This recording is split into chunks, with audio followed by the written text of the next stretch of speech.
Hello, my name is Devon Brown. I work at Celeb Laws. I've been practicing law for over 20 years in this jurisdiction in the state of Florida. There are a couple of things I'm going to talk about that are very, very important, and they're kind of technical, so you're going to see me referring to my notes more often than not.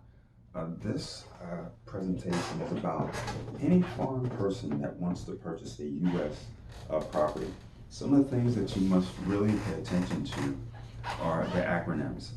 And the acronyms that are most important to this are CFIUS and FIRRMA. The first one, CFIUS, we'll refer to that one as CFIUS. And the second one, FIRRMA, we'll refer to that one as FIRRMA.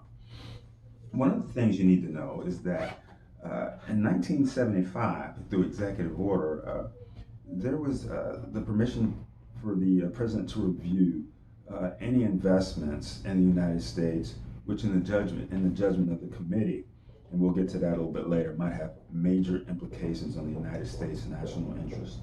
In 1988, the Exxon-Florio Amendment to the Defense Production Act of 1950, we're going way back, I know, authorized the president through CFIUS to review any merger, acquisition, or takeover with any foreign person that could result in foreign control or any person engaged in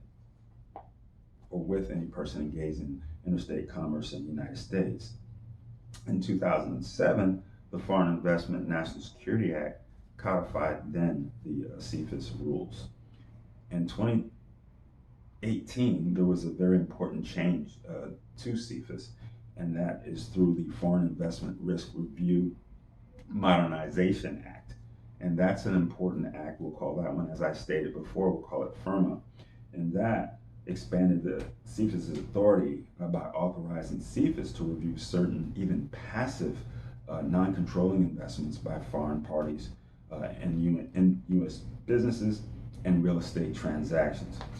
So the first thing you might want to ask, or you might want to know, is what exactly is CFIUS?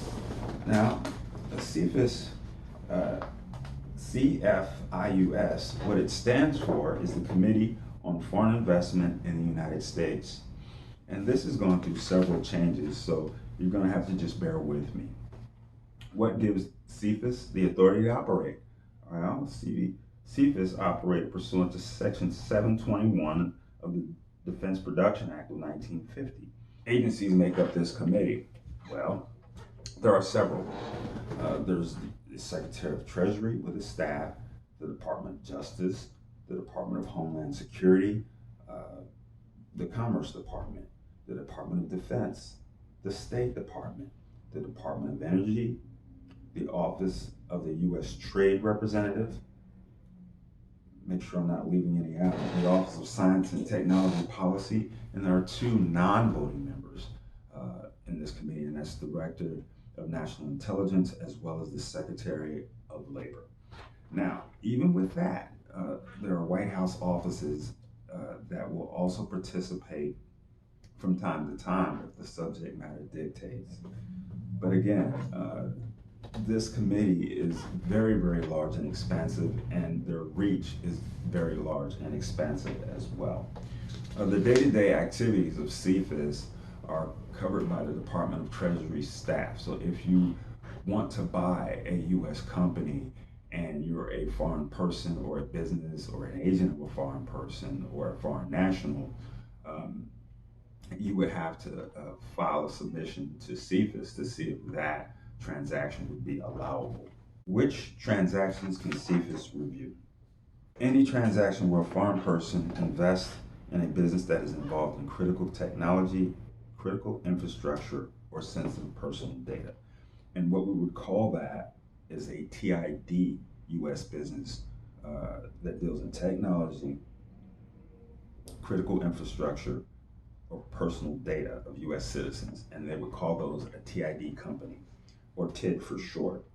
And the foreign person acquires at least one of the following rights: access to material, non-public technical information, board membership or observer rights, any involvement in substantive decision making, of that TID business regarding critical technology, critical infrastructure, or sensitive personal data. Well, what are the components of a TID business? Well, one, as I stated before, one that deals in critical technology. It produces, designs, tests, manufactures, fabricates, develops one or more critical technologies, certain export control, dual use items with both civilian and military applications, defense articles, nuclear technologies, select chemical agents and toxins, emerging and foundational technologies as well. Moving on to the second one, that's deals with critical infrastructure. That would be a foreign person that attempts to own, operate, manufacture, supply, or service critical infrastructure. And we will discuss that in just a little bit. There's sensitive personal data, and that should speak for itself. That means a company that maintains, collects sensitive personal data of the U.S. citizen. Well, let's go back to the beginning. What is covered? What are the covered real estate transactions? Well, the covered real estate transactions, there are a couple of things you need to focus on. And number one is if it's at a port, that's something that CFIUS would be interested in. If it's near a military base or a government installation that is critical to the United States defense, those are things that will fall under CFIUS, and you'd have to apply to CFIUS to see if you get approval in order to conduct the transaction. What is the scope of CFIUS's jurisdiction? Well, it's broad. It has been described as ambiguous, and they actually at CFIUS, because it's such a large group of government entities, they kind of determine their own scope of jurisdictions, and the courts have been very hesitant to limit that jurisdiction. So just to presume that the jurisdiction will rest with CFIUS. Some of the things that you might want to know, foreign to foreign deals, even where the target has just one U.S. subsidiary, that would fall under the jurisdiction of CFIUS. The formation of a joint venture where one party contributes to a current U.S. business, that would also fall under CFIUS. Deals involving long-term leases for which it would operate almost as a de facto transfer of a U.S. business to a foreign person. And C, deals, and we can stop there and then we'll pick up at, because I think I began to read it twice, foreign person. Thank you very much.